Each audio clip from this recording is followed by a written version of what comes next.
Olá, tudo bem? Eu sou Rafael Rezende e esse é mais um Diário de um Libertário. Hoje eu gostaria de lançar a seguinte questão: quem é Jesus? E eu tinha dito em vídeos anteriores que, para mim, Jesus é o maior libertário que já pisou aqui na Terra. Só que para muita gente não é assim.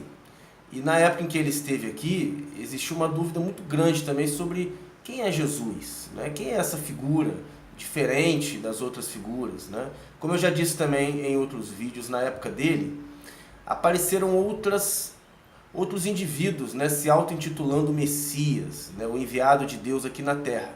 Jesus era um entre eles. E só que ele causava, de um certo modo, muitos ajuntamentos humanos por onde ele passava.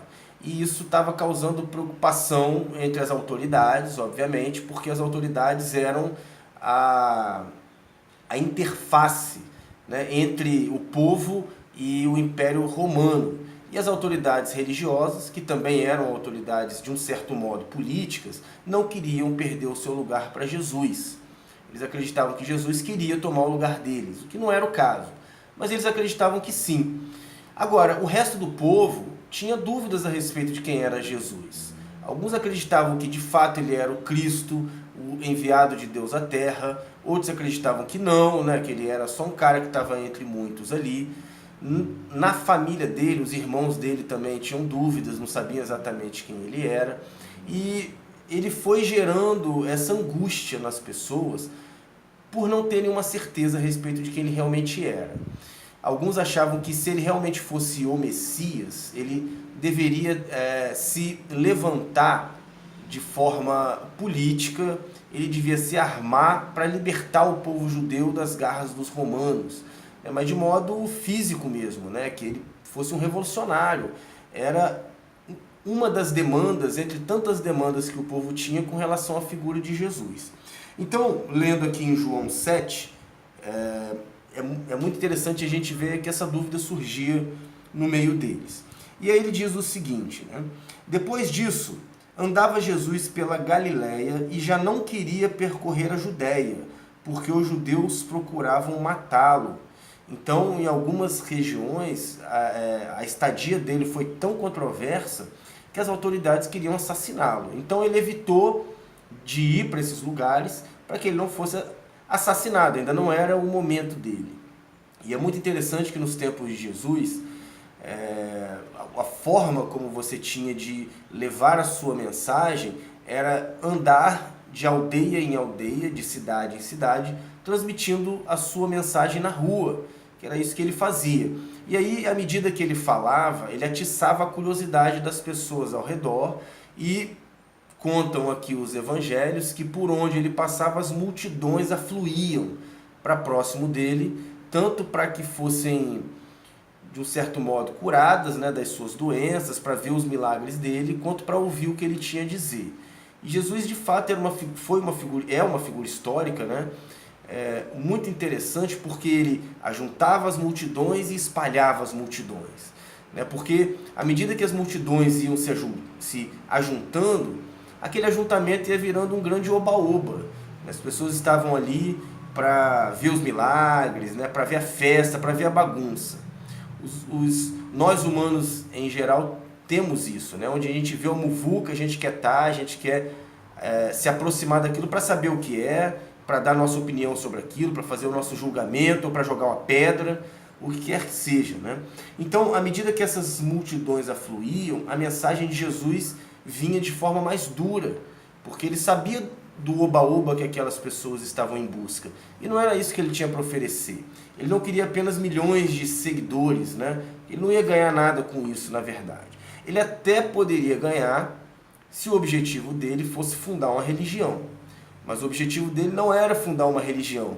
Até porque, como os próprios evangelhos dizem, em alguns momentos, quando as pessoas vinham até ele para, de algum modo, transformá-lo numa figura de autoridade, ele fugia. Não era isso, a proposta dele não era essa.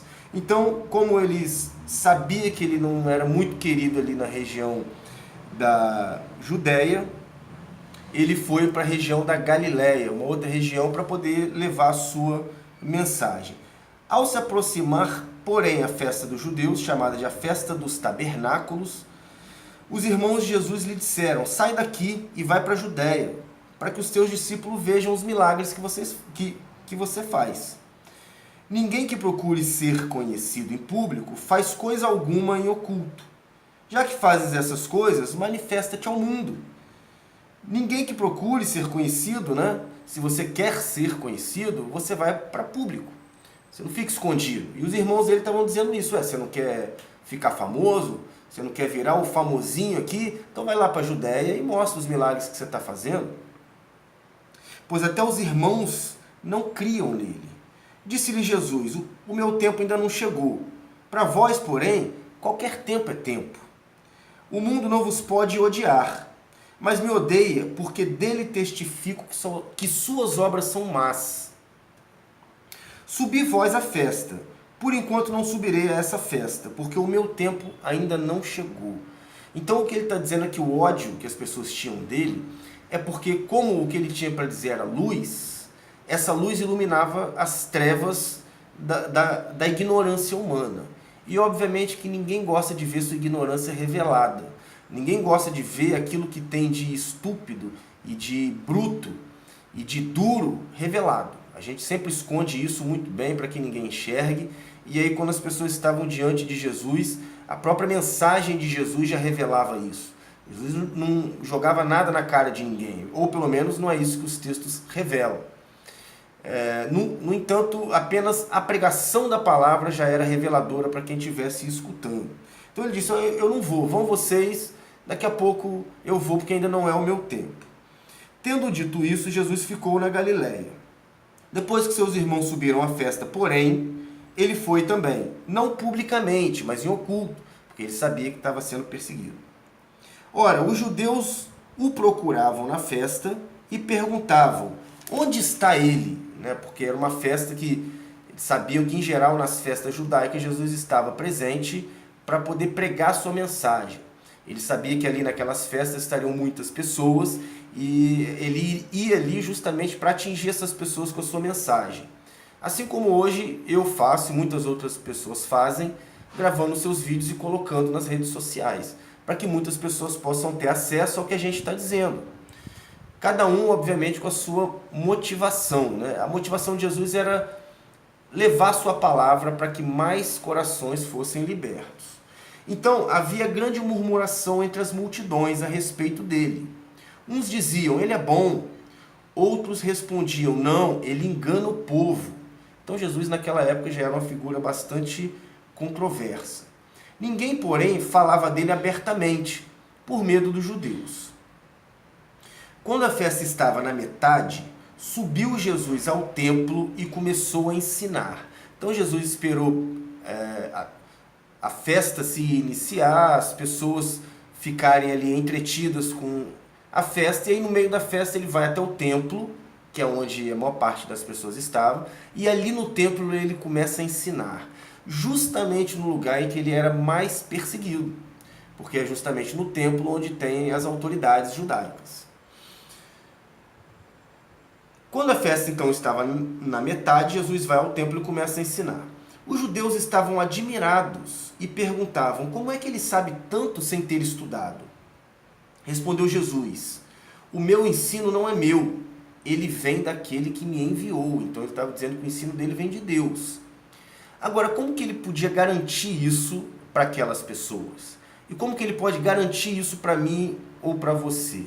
O argumento dele vem logo abaixo. Ele diz o seguinte: se alguém quiser fazer a vontade de Deus, descobrirá se o meu ensino vem de Deus ou se falo de mim mesmo. Essa é a garantia, o selo de garantia que Jesus dá. Ele diz: você quer fazer a vontade de Deus? Então você vai escutar as minhas palavras e você vai julgar se o meu ensino vem ou não vem de Deus. Então o selo de garantia de Jesus está dentro de nós. Tem a ver com o que a gente busca. E aí eu faço essa pergunta para você. O que é que você busca? O que de mais importante você busca? Dentro de você, qual é o combustível existencial que te movimenta? Jesus diz que se o seu combustível existencial é conhecer a Deus e entender de fato quem é essa consciência superior, você vai ver se o ensino dele é verdadeiro ou não. E aí eu te desafio a ler as palavras de Jesus, quaisquer que sejam elas aí nos 4 evangelhos, né, ou nas biografias não autorizadas dele, que são os evangelhos, e você julgar por você mesmo. Quem vai dizer isso não sou eu, não é uma autoridade religiosa, e nenhum outro a não ser sua própria consciência. Julgue por você mesmo, leia e julgue por você. Se esse vídeo fez sentido para você, te ajudou a fazer algumas reflexões, peço que você se inscreva nesse meu canal, acione o sino para receber as notificações e até um próximo vídeo onde a gente vai desenvolver outras reflexões.